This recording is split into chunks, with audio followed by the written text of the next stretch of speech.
بسم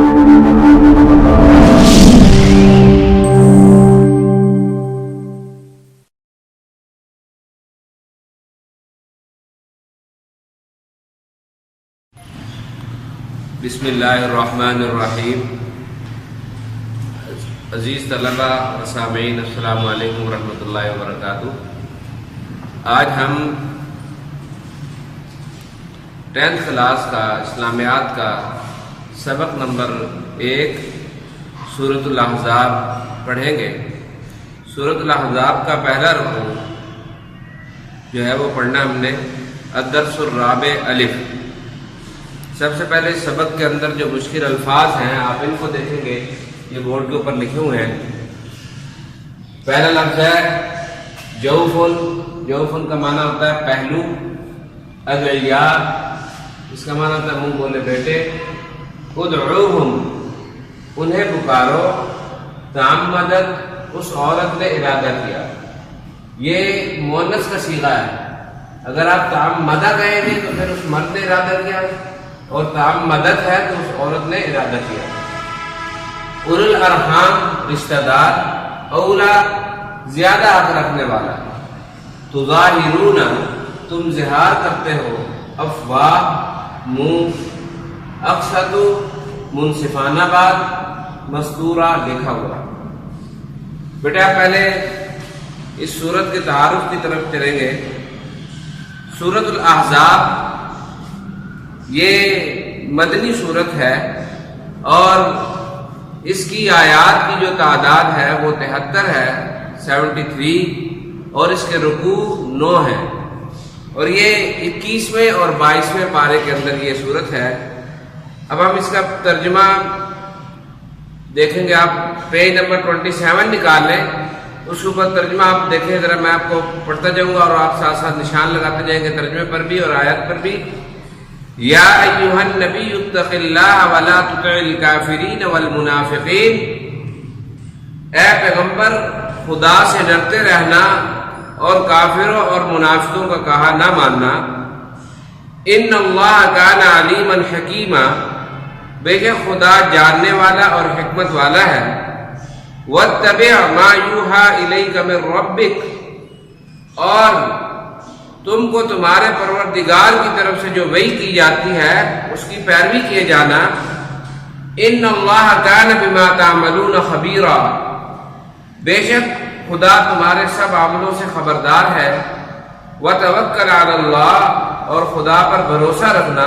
وکفی باللہ وکیلا، اور خدا کی کارساز کافی ہے۔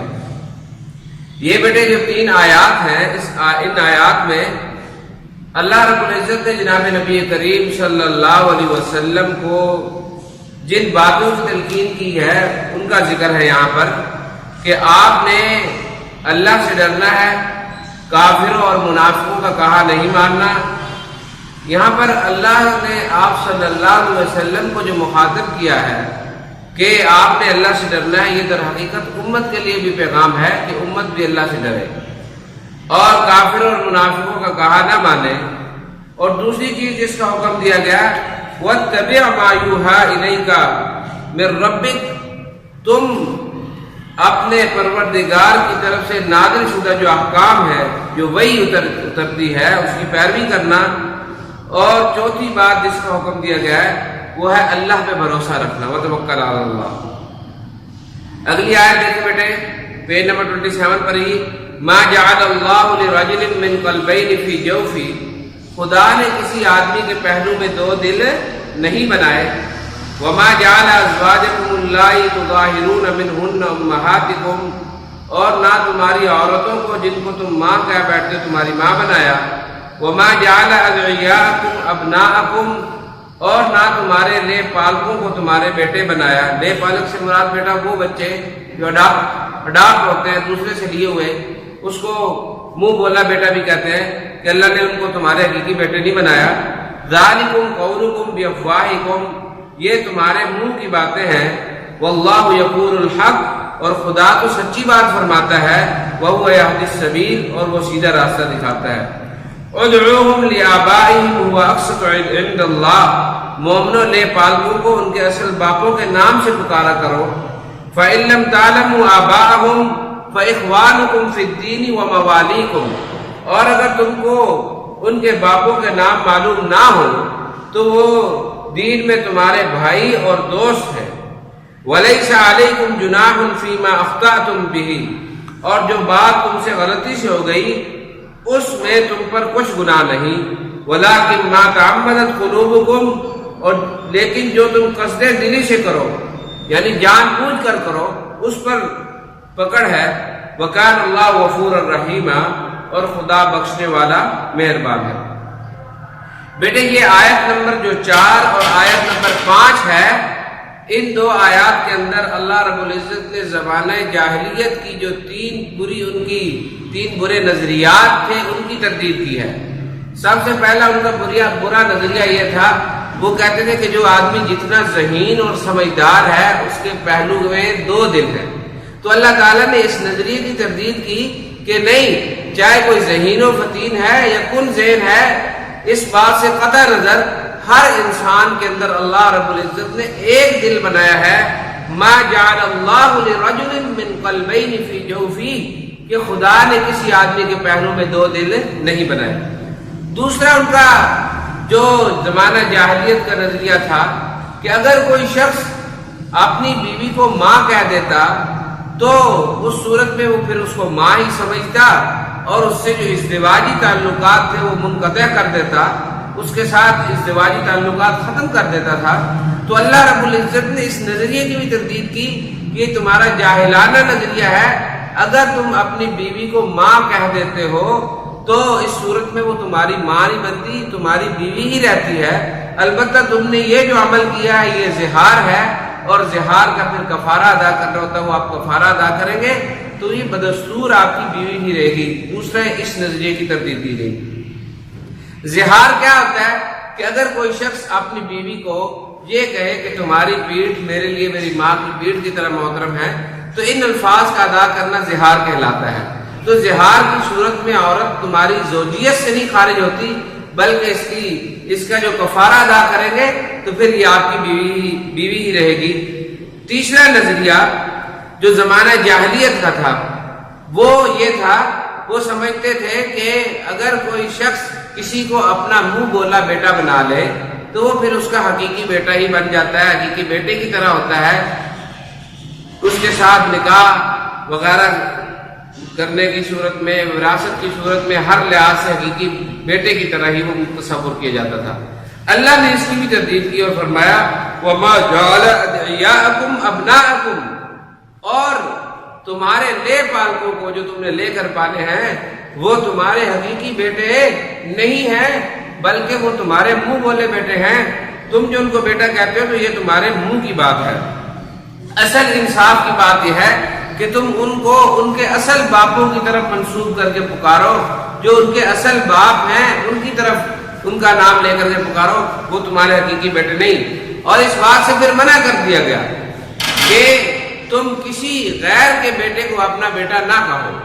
اگرچہ پیار، شفقت اور محبت کی وجہ سے کسی کو آدمی چھوٹے کو بیٹا کہہ سکتا ہے، اس کی اجازت ہے، لیکن بہتر یہ ہے پھر بھی اس کو اپنی طرف منسوب نہ کرو، بلکہ اس کے باپ کی طرف ہی اس کی نسبت کر کے اس کو پکارو۔ فرمایا کہ اگر تمہیں ان کے باپوں کے نام معلوم نہیں، فَإِن لَّمْ تَعْلَمُوا آبَاءَهُمْ فَإِخْوَانُكُمْ فِي الدِّينِ وَمَوَالِيكُمْ، تو پھر وہ دین میں تمہارے بھائی اور دوست ہیں، بھائی کہہ کے پکار لو، ان کو دوست کہہ کے پکار لو۔ فرمایا کہ جو غلطی سے تم سے ہو گئے، وَلَيْسَ عَلَيْكُمْ جُنَاحٌ فِي مَا أَخْطَأْتُمْ بِهِ، جو تم سے غلطی ہو گئی اس پر کوئی مواخذہ نہیں، وَلَٰكِن مَا تَعَمَّدَتْ قُلُوبُكُمْ، جو تم جان بوجھ کر کے کرو گے تو اس پر تمہارا مواخذہ ہے۔ دیکھیں بیٹے آیت نمبر 6 کا ترجمہ، النبی اولا بالمؤمنین من انفسهم وازواجہ امہاتہم، پیغمبر مومنوں پر ان کی جانوں سے بھی زیادہ حق رکھتے ہیں اور پیغمبر کی بیویاں مومنوں کی مائیں ہیں۔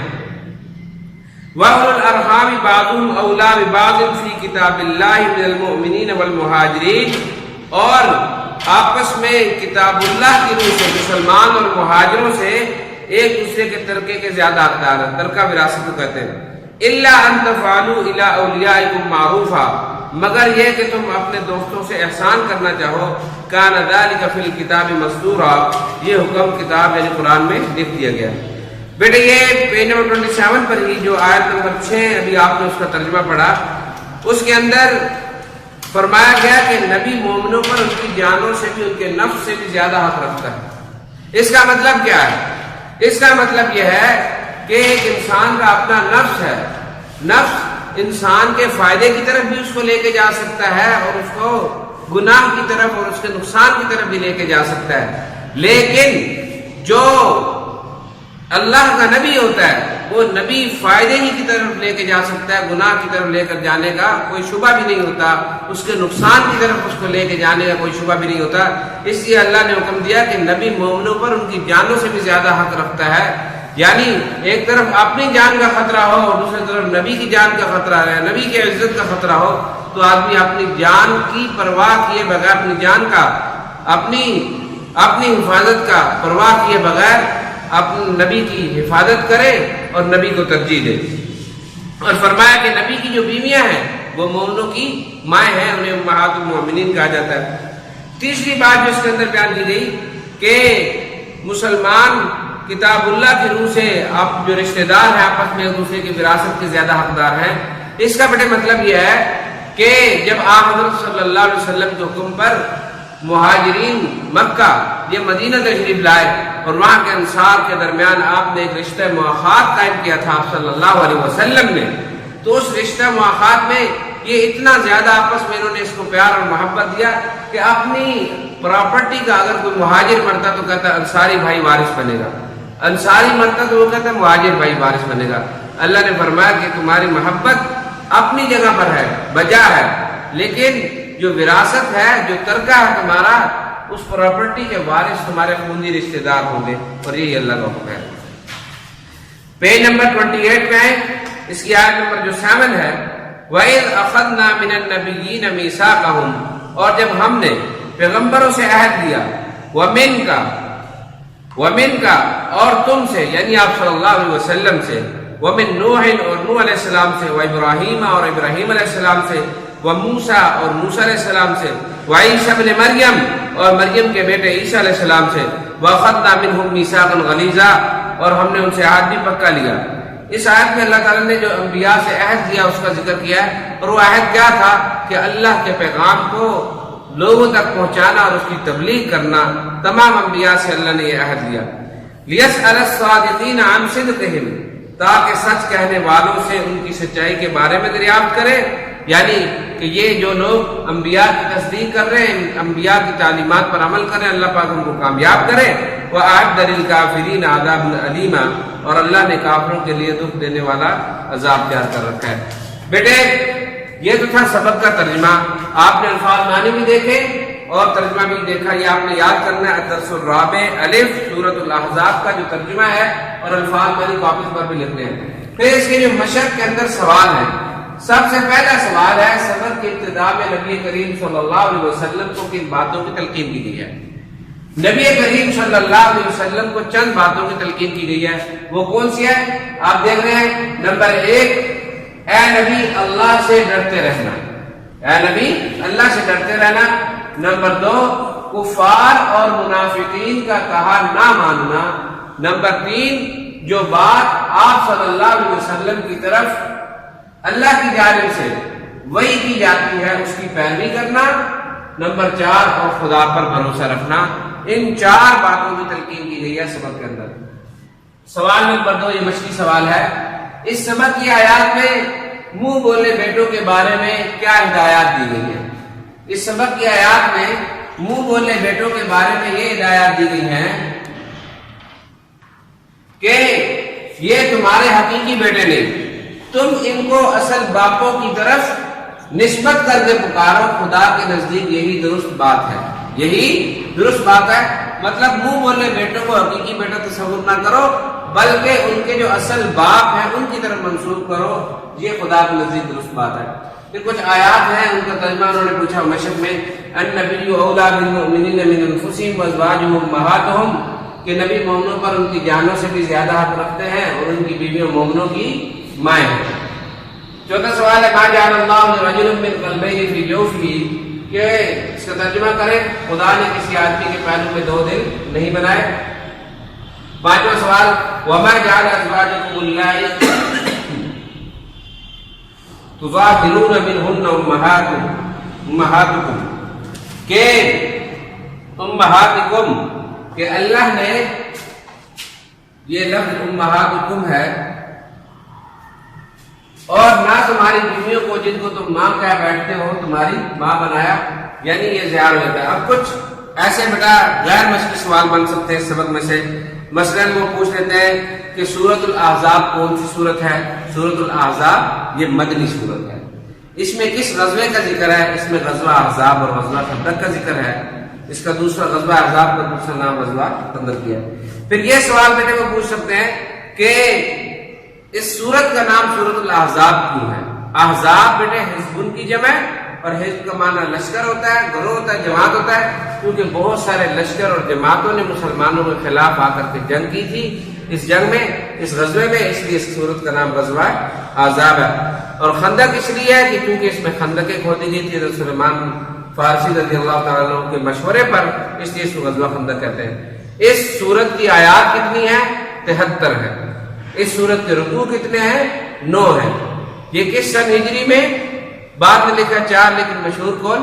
سن 5 ہجری میں یہ سورت جو ہے اتری۔ اور پھر یہ سوال ہو سکتا ہے کہ کس صحابی کے مشورے پر یہ خندق کھودی گئی تھی؟ تو یہ حضرت سلمان فارسی رضی اللہ تعالیٰ عنہ کے مشورے پر خندق کھودی گئی تھی۔ تو اس طلبہ یہ سارا کام جو میں نے آپ کو ترجمہ کروایا ہے، الفاظ معنی، مشکی سوالات، غیر مشکی سوالات، یہ آپ نے کاپیز پر لکھنے بھی ہیں اور ان کو یاد بھی کرنا ہے۔ اللہ حافظ۔